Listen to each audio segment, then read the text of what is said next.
Welcome to news alerts. Uttar Pradesh Hathras జిల్లాలో బోలే బాబా సత్సంగం సందర్భంగా జరిగిన ప్రమాదంలో ఇప్పటి వరకు 116 మందికి పైగా మరణించినట్లు అధికారులు తెలిపారు. ఈ బాబా సత్సంగ కార్యక్రమానికి రాష్ట్రంలోని నలుమూలల నుంచి భారీగా భక్తులు తరలివచ్చారు. ఈ క్రమంలోనే తొక్కిసలాట జరిగింది. ఈ తొక్కిసలాటలో ఇప్పటి వరకు 116 మంది భక్తులు మరణించారు. కొంతమంది గాయపడ్డారు. మరణించిన వారిలో 25 మందికి పైగా మహిళలు ఉన్నారు. పదుల సంఖ్యలో ప్రాణాలు కోల్పోయిన ఘటనపై సీఎం యోగి ఆదిత్యనాథ్ విచారం వ్యక్తం చేశారు. గాయపడిన వారికి మెరుగైన చికిత్స అందించాలని ఆదేశించారు. ఈ ఘటనపై సమగ్ర విచారణ చేపట్టాలని 2 మంత్రులతో పాటు డీజీపీ, పోలీసు ఉన్నతాధికారులను హత్రాస్ ఘటన స్థలానికి వెళ్లాలని సీఎం ఆదేశాలు జారీ చేశారు. ఈ ఘటనపై విచారణ జరిపేందుకు Agra additional DGP, Aligarh police కమిషనర్లతో కమిటీని ఏర్పాటు చేశారు. గాయపడి చికిత్స పొందుతున్న వారిలో ఇంకొంతమంది పరిస్థితి విషమంగానే ఉన్నట్లు తెలుస్తోంది.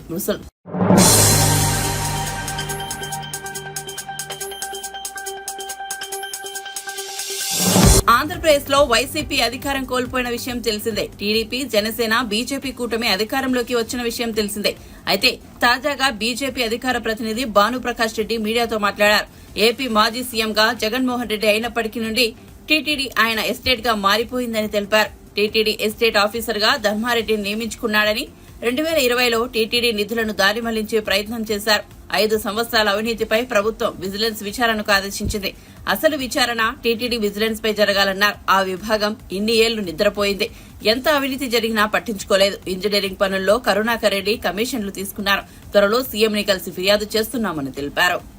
ఆధ్యాత్మిక రాజధాని తిరుమల దురదృష్టవశాత్తు గత 5 సంవత్సరాలుగా ఏ రోజైతే జగన్మోహన్ రెడ్డి గారు ఆంధ్రప్రదేశ్ రాష్ట్ర ముఖ్యమంత్రిగా ప్రమాణ స్వీకారం చేశారో ఆ రోజు నుంచి తిరుమల తిరుపతి దేవస్థానాలు జగన్మోహన్ రెడ్డి ఎస్టేట్ గా మారిపోయింది. ఆ ఎస్టేట్ ఆఫీసర్ గా నియమ నిబంధనలకు వ్యతిరేకంగా ధర్మారెడ్డి అనే వ్యక్తిని అక్కడ ఎస్టేట్ ఆఫీసర్ గా నియమించుకొని మేనేజర్లుగా, అంటే ఆ ధార్మిక సంస్థకి ధర్మకర్తల మండలి ఉంది. ఆధ్యాత్మిక భావన, భగవత్ చింతన, భగవంతుడి మీద నమ్మకం, భక్తి ఉన్న వారిని ధర్మకర్తల మండలి సభ్యులుగా నియమించే సాంప్రదాయం జరుగుతూ ఉంది. కానీ జగన్మోహన్ రెడ్డి గారు వచ్చిన తర్వాత 81 మందితో ధర్మకర్తల మండలి నియమించారు. మిత్రులారా, దాని మీద భారతీయ జనతా పార్టీ నేనే వ్యక్తిగతంగా రాష్ట్ర హైకోర్టుని ఆశ్రయిస్తే 52 మందిని అబియన్స్ లో పెట్టడం జరిగింది. 52 మందిని. అంతేకాకుండా ఆ 81 మందిలో 52 మంది పోయిన తర్వాత మిగతా బోర్డు మెంబర్లో క్రిమినల్ రికార్డ్స్, నేర చరిత్ర ఉన్న వాళ్ళని ధర్మకర్తల మండలిగా నియమించారు. అధర్మకర్తలుగా మారిపోయింది అది. తెలంగాణ ప్రాంతం నుంచి ధర్మకర్తల మండలి ఒకరి మీద కేసు కూడా పెట్టడం జరిగింది. జైల్లో కూడా ఉన్నారు వారు. మిత్రులారా, జైల్లో కూడా ఉన్నారు. వారిని ధర్మకర్తల మండలి నుంచి తొలగించారు. ఎందుకు అంటే హిందూ దేవాలయాలన్నా, హిందూ దేవతా విగ్రహాలన్నా అవహేళన చేస్తూ, హిందూ దేవాలయాలపై దాడులు, దేవతా విగ్రహాలు చేయి నరికివేస్తూ, పవిత్ర రథాన్ని దగ్నం చేస్తూ ఒక హిందూ వ్యతిరేక ప్రభుత్వం ఆంధ్రప్రదేశ్లో రాజ్యమేలింది. ఈరోజు భారతీయ జనతా పార్టీ డిమాండ్ చేస్తోంది. గతంలో అనేక పర్యాలు మేము చెప్పడం జరిగింది. టీటీడీ నిధులు ఇక్కడ మనం అందరం ఏదో ఒక పర్యాయం తిరుమలకి వెళ్ళి స్వామివారికి కానుకలు సమర్పించాం. ఆ కానుకల నుంచి రాష్ట్ర ఖజానాన్ని నింపే ప్రయత్నం చేశారు. 5,000 కోట్ల రూపాయలు టీటీడీ నిధుల్ని దారి మళ్లించే ప్రయత్నం చేశారు 2020లో. ఆ రోజు కూడా భారతీయ జనతా పార్టీ స్వామీజీలు, మఠాధిపతులు అడ్డుకున్న కారణంగా వెనక్కి వెళ్ళింది. మొన్న ఒక 6 నెలల ముందు టీటీడీ బడ్జెట్ నుంచి 1% నిధులు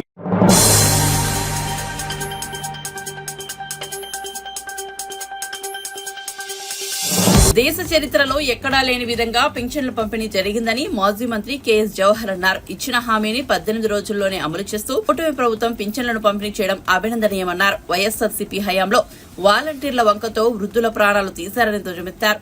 వృద్ధుల శాపమే జగన్ కు తగిలిందని విమర్శించారు. అలాగే చంద్రబాబు మార్కు చూపేలా 1వ తారీఖునే ఉద్యోగులకు జీతాలు ఇచ్చారన్నారు. ఒక నాయకుడికి, నేరస్తుడికి పాలనలో ప్రజలు తేడా గమనిస్తున్నారని తెలిపారు. రాష్ట్రంలో మున్ముందు అభివృద్ధి, సంక్షేమం జోడెద్దులా పరిగెడుతున్నాయని ధీమా వ్యక్తం చేశారు. కూటమి ప్రభుత్వం రాష్ట్ర ప్రజల సంక్షేమానికి కట్టుబడి ఉందని జవహర్ స్పష్టం చేశారు. అందరితో కలిపి నిన్న పెన్షన్ల పంపిణీ అనేది ఏ విధంగా చేశారో మనం అందరం కూడా చూసాం.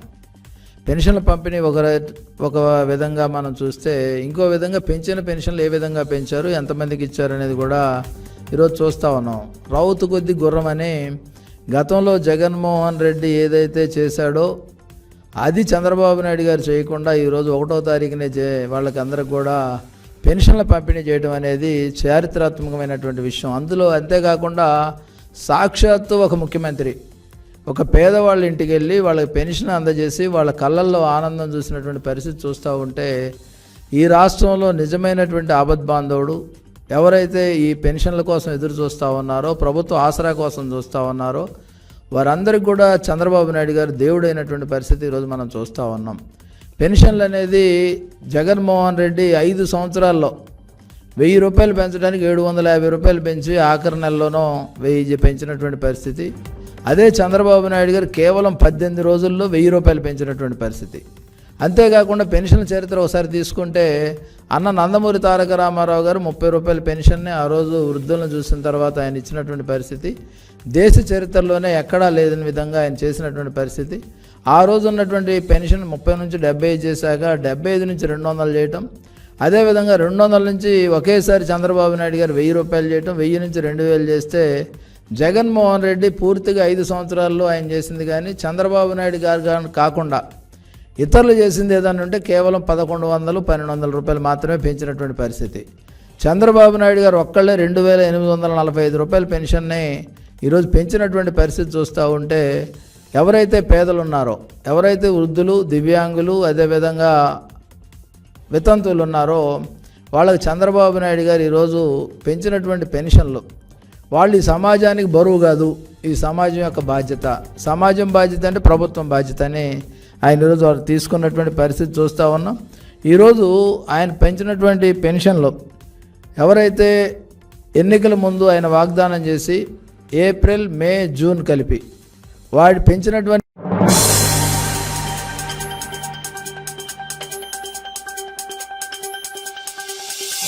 లోక్సభలో రాష్ట్రపతి ప్రసంగానికి ధన్యవాదాలు తెలిపే తీర్మానంపై ప్రధాని నరేంద్ర మోదీ సమాధానమిచ్చారు. తన ప్రసంగంలో అత్యధిక భాగం కాంగ్రెస్ పార్టీపై విమర్శలు గుప్పించారు. గతంలో బొగ్గు సమయంలో అంతులేని అవినీతి జరిగేదని అన్నారు. 2014కి ముందు బొగ్గు కుంభకోణాలకు లెక్కేలేదని విమర్శించారు. ఇతర రంగాల్లోనూ స్కామ్లు చోటు చేసుకున్నాయని తెలిపారు. 2014కి ముందు దోషులు చట్టం నుంచి తప్పించుకునేవారని వ్యాఖ్యానించారు. తాము అధికారంలోకి వచ్చాక పరిస్థితి మారిందని, 2014 తర్వాత దోషుల ఇళ్ల వద్ద కూడా బుల్లెట్ల వర్షం కురిసిందని మోదీ అన్నారు. తాము వచ్చాక తీవ్రవాదంపై ఉక్కుపాదం మోపామని స్పష్టం చేశారు.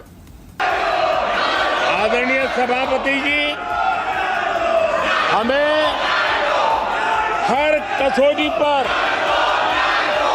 कसने के बाद देश की जनता ने ये जनादेश दिया है।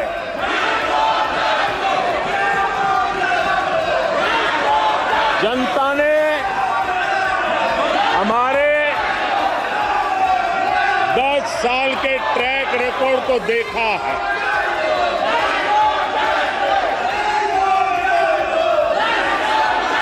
जनता ने देखा है कि गरीबों के कल्याण के लिए हमने जिस समर्पण भाव से जन सेवा ही प्रभु सेवा इस मंत्र को चरितार्थ करते हुए हमने जो कार्य किया है उसके कारण 10 साल में 25 करोड़ गरीब गरीबी से बाहर निकले। देश की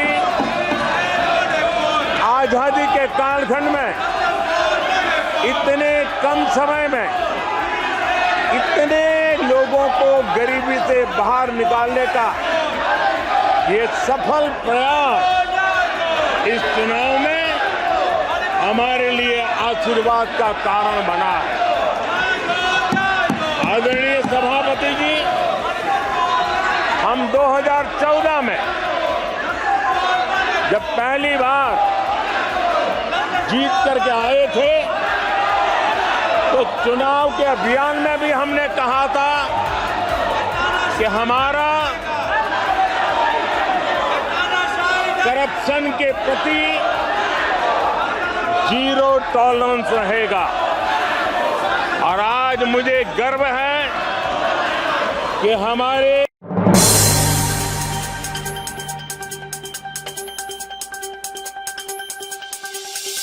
Firstly, I would like to object to the words of Kalyan Banerjee ji. Today he has commented on our Honorable Chief Minister Nara Chandrababu Naidu garu and also for misleading the House that he was arrested by ED and CBI. But our Honorable Chief Minister Nara Chandrababu Naidu garu was arrested by AP CID in my very own parliament, that is Nandyal. Nandyal parliament is a very, since decades, it has been Congress and YSRCP strongly ruled. But I would like to question Banerjee ji, why do you think? Firstly, I would like to object to the words of Kalyan Banerjee ji. Today he has commented on our Honorable Chief Minister Nara Chandrababu Naidu garu and also for misleading the House that he was arrested by ED and CBI. But our Honorable Chief Minister Nara Chandrababu Naidu garu was arrested by AP CID in my very own parliament, that is Nandyal. Nandyal parliament is a very, since decades, it has been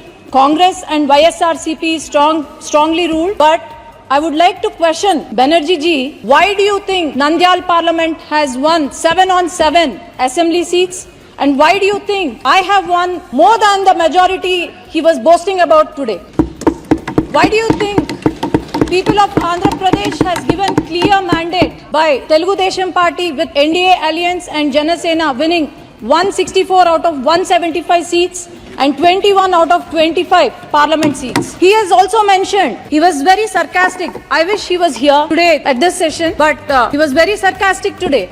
He mentioned our Honorable Prime Minister Narendra Modi ji is walking with 2 clutches and 1 clutch is Telugu Desam Party. Sir, remember, I thought you were the senior most leader with immense knowledge, but please remember that the clutch you are talking about is not a clutch, but it's a sword. As you can see, the world has witnessed our leader Nara Chandrababu Naidu garu, who has transformed Hyderabad and Secunderabad into a IT or Biocon hub. How he has improved the farmers' lives, how our per capita income was increased. So I would also like to remember that the youth of our state have been improved. They were employed under the rule of Telugu Desam Party. Our country coronates to be the 3rd largest economy very soon.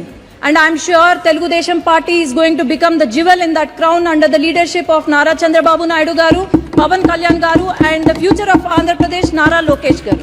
I would like to remind every citizen of Andhra Pradesh, when the country was developing, YSRCP, the past government, for the past 5 years, it has missed the development bus. The YSRCP, due to its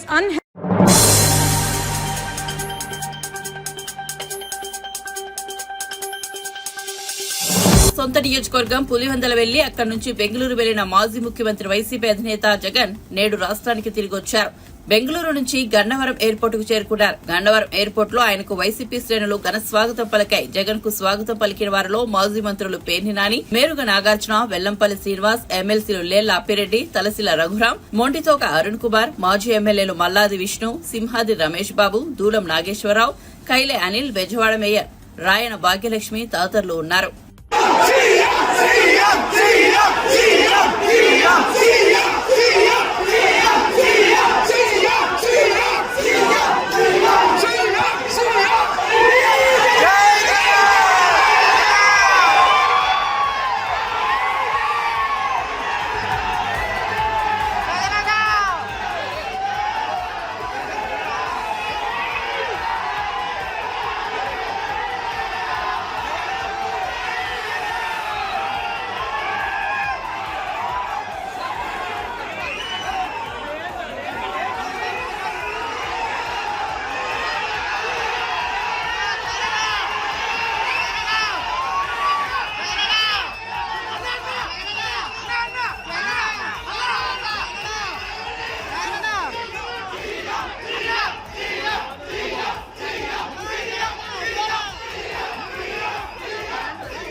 అధికారంలోకి వచ్చిన మరుక్షణం నుంచే రాష్ట్రంలో TDP చేస్తున్న అరాచకాలపై కోర్టులకు వెళ్తామని వైఎస్ఆర్సీపీ మాజీ MP Nandigam Suresh స్పష్టం చేశారు. టీడీపీ నేతలు పాల్పడుతున్న అల్లర్లు, దాడులు చిన్నాచితకవి కాదని, కొట్టి చంపడం, కొట్టడం, వ్యక్తిగత దూషణలకు పాల్పడి ప్రభుత్వ, ప్రైవేట్ ఆస్తులను ధ్వంసం చేయడం దారుణమన్నారు.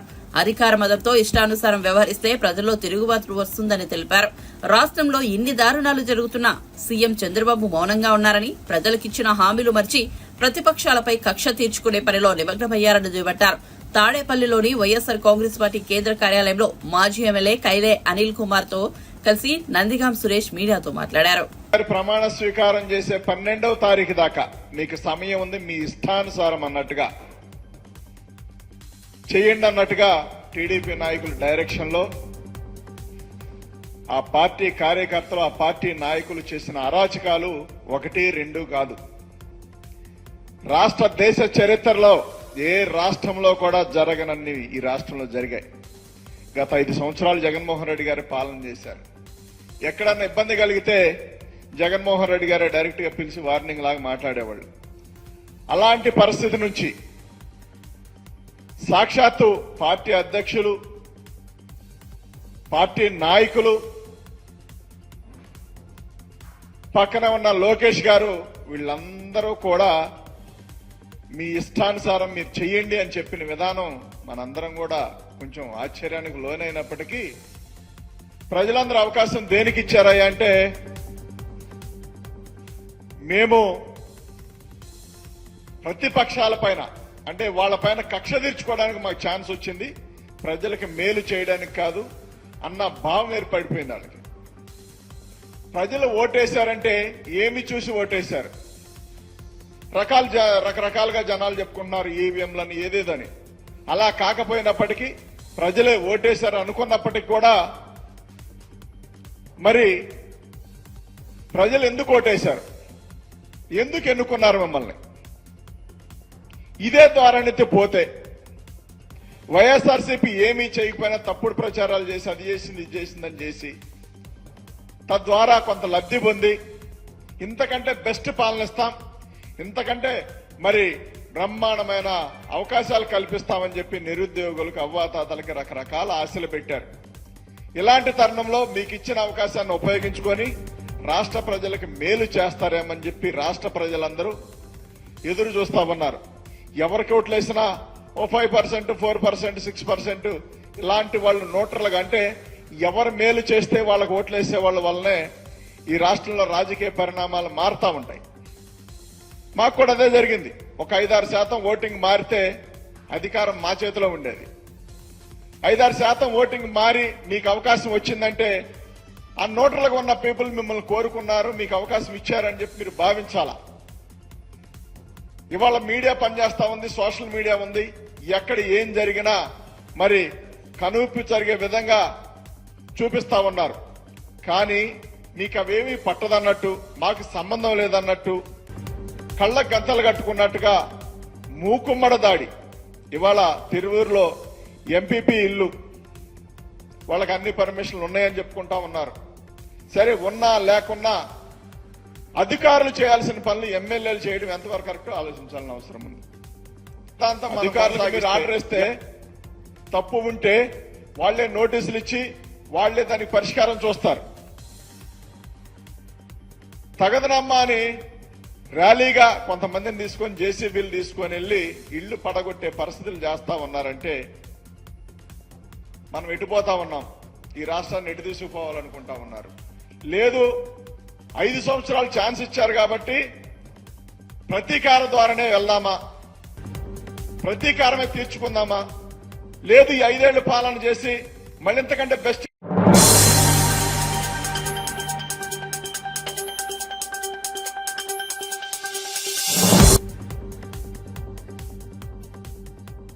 ఆంధ్రప్రదేశ్ కు ప్రత్యేక హోదా అనేది ప్రజల హక్కు అని, ఆ అవకాశాన్ని టీడీపీ ఉపయోగించుకోవాలని రాజ్యసభ సభ్యుడు, వైసీపీ పార్లమెంటరీ నాయకుడు వైవి సుబ్బారెడ్డి సూచించారు. మంగళవారం రాష్ట్రపతి ప్రసంగంపై ధన్యవాదాలు తెలిపే తీర్మానంపై రాజ్యసభలో ఆయన మాట్లాడారు. కేంద్రంలోనూ ఇటు రాష్ట్రంలోనూ కూటమి ప్రభుత్వం అధికారంలో ఉన్నందున ఏపీ ముఖ్యమంత్రి చంద్రబాబు ప్రత్యేక హోదా కోసం పట్టుబట్టాలని సూచించారు. ప్రత్యేక హోదా వల్ల నష్టాన్ని నివారించే అవకాశం ఉందని పేర్కొన్నారు. అధికార పగ్గాలు చేపట్టిన నాటి నుంచి ఏపీ ప్రభుత్వం వైసీపీ నాయకులపై కక్షపూరితంగా దాడులకు పాల్పడుతోందని ఆరోపించారు. రాష్ట్రంలో శాంతి భద్రతలు కాపాడి ప్రజాస్వామ్యాన్ని పరిరక్షించాలని కోరారు. Sharing power in India government at central government, sir. So, all TDP Telugu Party has to do in this situation is ask the central government for special category status for the people of AP, and the dream of all the people of Andhra Pradesh will be fulfilled, sir.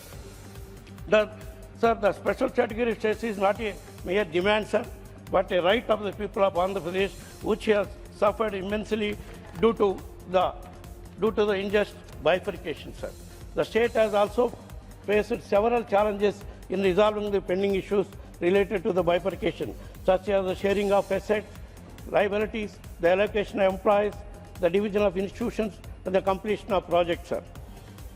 Sir, however, rather than demanding special category status over the last 5 weeks after the result has come, the ruling party in Andhra Pradesh has sponsored and enabled a brutal wave of organized violence on the leadership and cadres and sympathizers of ISR Congress party, sir.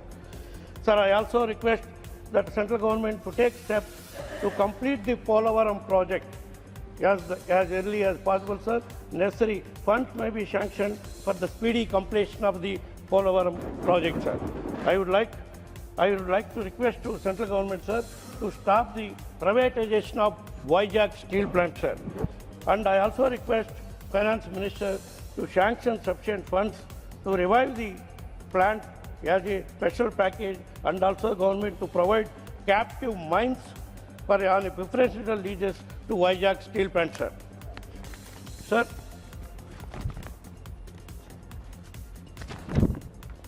I argue that central government to insist on state government, who is also NDA partner there, to ask for special category status of Andhra Pradesh on priority basis, sir. So I argue through you, sir, to take the steps that peace is restored, democratic practices are followed in our state of Andhra Pradesh, sir.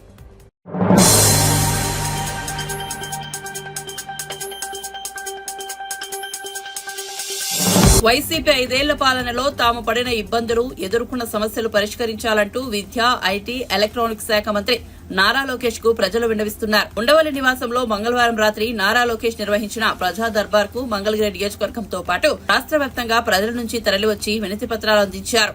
ఆయా సమస్యలు పరిష్కరించాలని సిబ్బందికి అక్కడికక్కడే మంత్రి ఆదేశాలు జారీ చేశారు. గత ప్రభుత్వంలో ఉపాధ్యాయ బదిలీలు అస్తవ్యస్తంగా చేసి అబాసుల పాలయ్యారని, అటువంటి జరగని నిబంధనల మేరకు చాలా పారదర్శకంగా బదిలీలు ఉంటాయని మంత్రి ప్రకటించారు.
నిరుద్యోగ జేఏసీ నేత మోతీలాల్ నాయక్ పోరాటం యువతకు స్ఫూర్తిగా నిలుస్తుందని మాజీ మంత్రి ఎమ్మెల్సీ సత్యవతి రాథోడ్ తెలిపారు.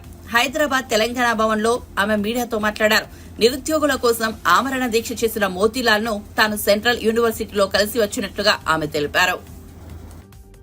టీఆర్ఎస్ పార్టీగా మా సంఘాల తరఫున కూడా వాళ్ళకు మద్దతుగా అండగా ఈ ప్రభుత్వం దిగి వచ్చి వాళ్ళకి ఇచ్చిన హామీ నెరవేర్చే వరకు తప్పకుండా వాళ్లకు మద్దతుగా ఉంటామని చెప్పి ఈ సందర్భంగా తెలియజేస్తూ మనస్ఫూర్తిగా మోతీలాల్ని అభినందిస్తూ మోతీలాల్ ఆరోగ్యం కుదుటపడాలని, తను తొందరగా కోలుకోవాలని, వేల మంది లక్షల మందికి స్ఫూర్తినిచ్చిన మరి మోతీలాల్ ఇంకా ఆరోగ్యంగా ఉండాలని ఆ భగవంతుడిని నేను ప్రార్థిస్తూ ఈ రాష్ట్ర ప్రభుత్వాన్ని డిమాండ్ చేస్తూ ఉన్నాం. మీరు అందరినీ మోసం చేసిన అందులో వీళ్ళొకళ్ళు అని అనుకుంటే రేపు మీకు బుద్ధి చెప్పబోయేది, మీకు ఊళ్ళలో తిరుగుబాటు మీ మీద తిరుగుబాటు చేయబోయేది, మీకు తిరగనీయకుండా చేయబోయేది ఈ యువకులే, ఈ విద్యార్థులే, ఈ నిరుద్యోగులు అనే విషయాన్ని మీరు గమనంలో పెట్టుకొని వెంటనే అన్ని ఉద్యోగాల నోటిఫికేషన్ ఇవ్వాలి. అలాగే మీరు ఇచ్చిన జాబ్ క్యాలెండర్ని వెంటనే ప్రకటించాలని, మీరు ఇచ్చిన మాట ప్రకారం ప్రకటించాలి. అప్పుడు మాత్రమే వాళ్ళకు నమ్మకం, విశ్వాసం ఏర్పడుతుంది. ఆ తల్లిదండ్రులకు ఒక మరి ధైర్యం, మనోధైర్యం వస్తుంది. లేకపోతే ఇది మరిన్ని పరిణామాలకు దారి తీస్తుంది. కాబట్టి ఆ విధంగా చేయాలని నేను డిమాండ్ చేస్తూ ఉన్నాను. ఇది ఒకటే కాదు, రాష్ట్ర వ్యాప్తంగా మొన్న మేము నాగర్ కర్నూలు పోయి వచ్చాం. అక్కడే డిశ్చార్జ్ చేస్తామన్న అమ్మాయిని నిమ్స్ వరకు తీసుకొచ్చి ట్రీట్మెంట్ చేశారు. ఒక గిరిజన బిడ్డను, ఆదివాసీ బిడ్డను ఇంత ఇబ్బంది పెడితే 10 రోజుల వరకు కూడా అది బయటికి రానియకుండా పాలకులు దాన్ని తొక్కిపెట్టే ప్రయత్నం చేస్తున్నారు. ఇవాళ రాష్ట్రంలో అనేక మహిళల మీద దాడులు జరుగుతూ ఉన్నాయి, మానభంగాలు జరుగుతూ ఉన్నాయి, ఎక్కడ రక్షణ లేకుండా పోతూ ఉంది. ఇది గమనంలోకి తీసుకోవాలి. ఎక్కడైనా సంఘటన జరిగితే ఏదో దొంగలు పడ్డ 6 నెలలకు కుక్కలు మోగినట్టు ఎప్పుడో సంఘటన జరిగితే ఇవాళ మంత్రి గారు వెళ్తున్నాడు. ఇది శోచనీయం. తను ఒక ఆదివాసీ బిడ్డ, నేను చాలా చూశాను ఇట్లాంటి ఉద్యమాలు అని చెప్పి చెప్పుకుంటూ ఈ ప్రభుత్వానికి, నాయకులకు ఢిల్లీ తిరిగే సోయి, ఢిల్లీ అంటే ఢిల్లీకి పోయే ఆలోచన విరమించుకొని ప్రజల అవసరాలు, ప్రజల కష్టాలు ఉన్న దగ్గరికి పోవాలనే సోయి రావాలని నేను కోరుకుంటున్నాను. ఈ మాట ఎందుకు చెప్తున్నానంటే ఈ రేవంత్ రెడ్డి గారు ముఖ్యమంత్రిగా అయినాక పట్టుమని 10 జిల్లాలకు కూడా పోలేదు. కానీ ఒక 20-30 సార్లు ఢిల్లీకి వెళ్ళిండు. మళ్ళీ ఇవాళ రేపు మళ్ళీ వెళ్ళబోతూ ఉన్నాడు. అంటే ప్రతి దానికి పర్మిషన్. ఒక ఆడపిల్ల మీద అత్యాచారం జరిగింది, దాడి జరిగింది అని అంటే ఒక సొంత నిర్ణయం తీసుకోలేని పరిస్థితి. ఢిల్లీ నుంచి ఆర్డర్ వస్తే తప్ప ఇక్కడ అమలు చేయలేని పరిస్థితి. ఇది ఎక్కువ కాలం కొనసాగదు. తప్పకుండా ప్రజలు గుర్తిస్తూ ఉన్నారు, గ్రహిస్తూ ఉన్నారు. మీకు గుణపాఠం చెప్పి బుద్ధి చెప్పే రోజులు త్వరలో రానున్నాయని చెప్పి దీనికి మోతీలాల్ దీక్ష ఒక నాంది అని చెప్పి నేను తెలియజేసుకుంటూ, మా మీడియా సోదరులు కూడా ఈరోజు వాళ్ళు అక్కడ మీడియాను కూడా రానియలేదు, పోలీసులను కూడా మరి ఇబ్బంది పెట్టి ఆ పిల్లవాడితోని ఆ దీక్షను విరమింపజేశారు. సరే, తను ఎన్ని చెప్పినా దాని వెనక ఏం జరిగిందో ప్రజలందరూ గ్రహిస్తారు. కాబట్టి మా మీడియా సోదరులు కూడా మేము చేసే పోరాటానికి ప్రజల పక్షాన ఉండి మీరందరూ కూడా మద్దతు పలకాలని నేను విజ్ఞప్తి చేస్తా ఉన్నాను. ధన్యవాదాలు. చెప్పాను సార్, చెప్పాను. ఓకే సోదర, సెంట్రల్ యూనివర్సిటీలో సోదరుడు మోతీలాల్ గారిని